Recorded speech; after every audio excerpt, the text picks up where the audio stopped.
5, 3, 2, 1.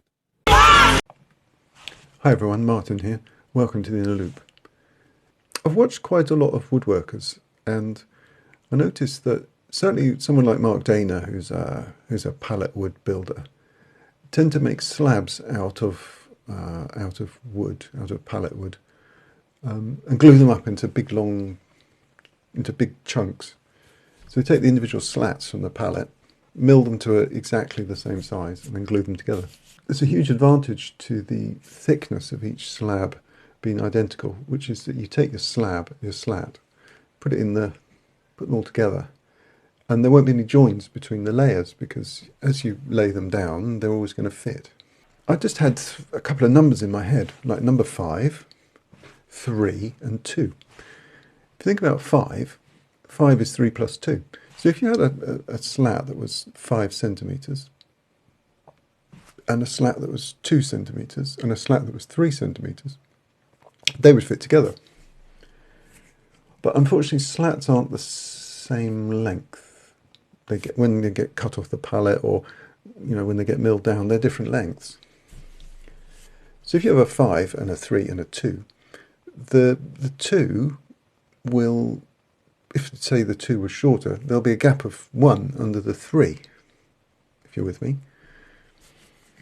So that's not going to work. It's going to be very difficult to glue up. So if you add a 1, potentially then, next to a 5, you could have 5 1s, you could have a 3 and a 2, or you could have 2 2s and a 1. So those three numbers, 5, 3, 2, 1, occurred to me as quite an interesting combination. What would your slab look like if you made it out of ones of that thickness? It's actually quite difficult to do, though, because how do you choose which one to put where? I guess the temptation always would be to take a 5 and put a 4 and a 3 and then try and fix it. It also occurred to me that woodworkers, when they make slabs, choose their wood quite carefully. They'd say, right, I have one this long, and I like this yellow, and then the next one's got a deeper yellow. And actually, if you look at a slab, it might actually hold the signature of the woodworker, because if you're a woodworker out there and you make these big slabs, tell me if I'm wrong, but probably as you're making the slab, you're probably telling yourself a story about, oh, if it was just a bit more yellow this end, and I like it darker there, and I want the grain to be, I like the really good ones, the really clean ones, to be in the middle, because that's the middle of the table and people see that. I don't know what stories you tell yourself, but so how am I going to solve my 5, 3, 2, 1? I figured I should write some code. I figured that I should actually simulate it and see what they look like, just for fun. So my algorithm's slightly different to what I guess a woodworker would choose, which is there is no choice. The slats will come randomly. They'll come at a random length, and they'll be chosen from one of those 4 thicknesses. But the thickness has to be a bit balanced, because something that's 5 thick is going to use up 5 times more space than one that's 1 thick. So we'll have to weight the average in terms of the randomness. And that got me involved in maths, quite a lot of maths, because I wanted to make sure that the random number generator supplies slabs in the right ratio of 1s to 3s, so that the whole slab is balanced.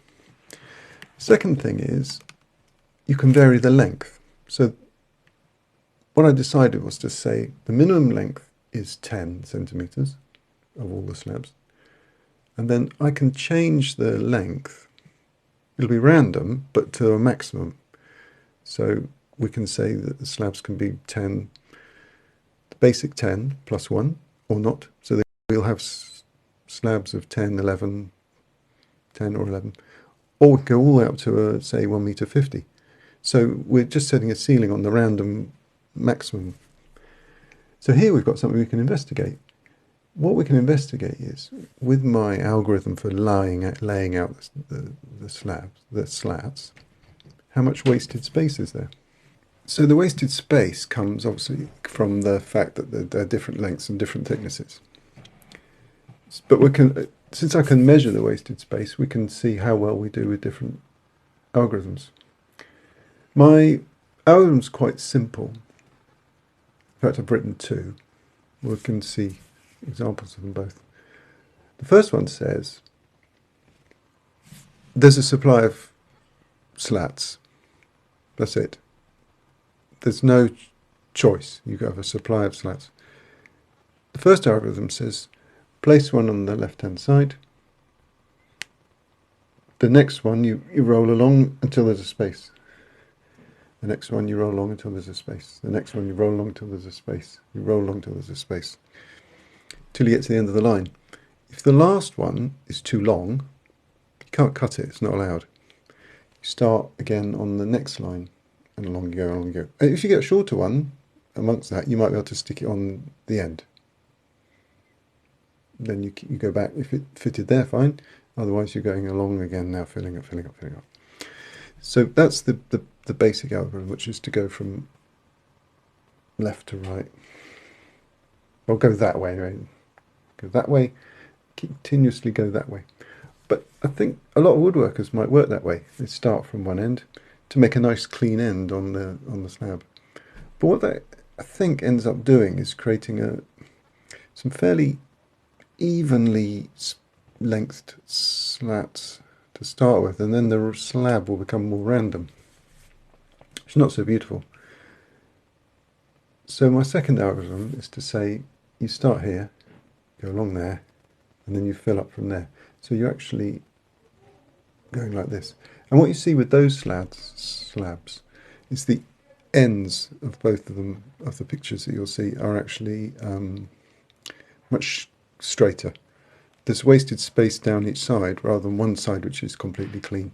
So we take those two algorithms and measure for different widths and thicknesses how much wasted space there is. And then, oh my goodness, I went to my yoga class this afternoon and I just couldn't resist photographing the floor. Let's have a little look at this graph, and then let's have a look at some pictures and how they relate to the graph. So the first picture we have is the case where you're a woodworker and you've got varying thickness slats, and you glue them all together into a slab of a known width, and then you glue all those slats together. In that case, there's no wasted space because all the slats are the same size. So in this case, there's zero wasted space, and that's like the optimum. The next case we have is where you have slats that are, say, only very slightly different in size.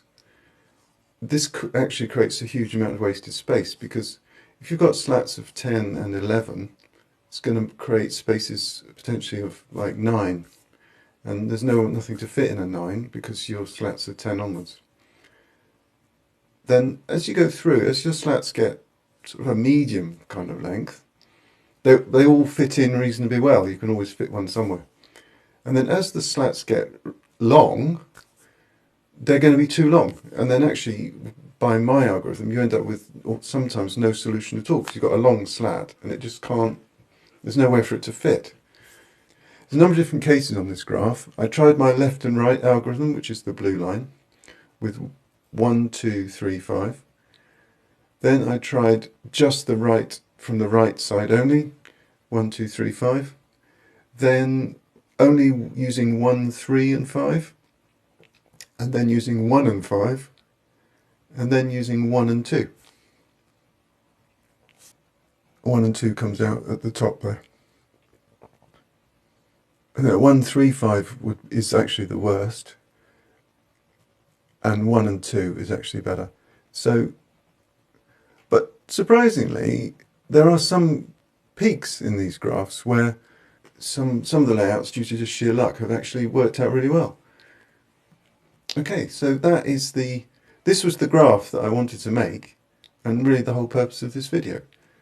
This is a tool that you can potentially use to simulate something before you actually make it. So those people who make cutting boards and other stuff, if you're interested, hit me up and we can do some more work on this.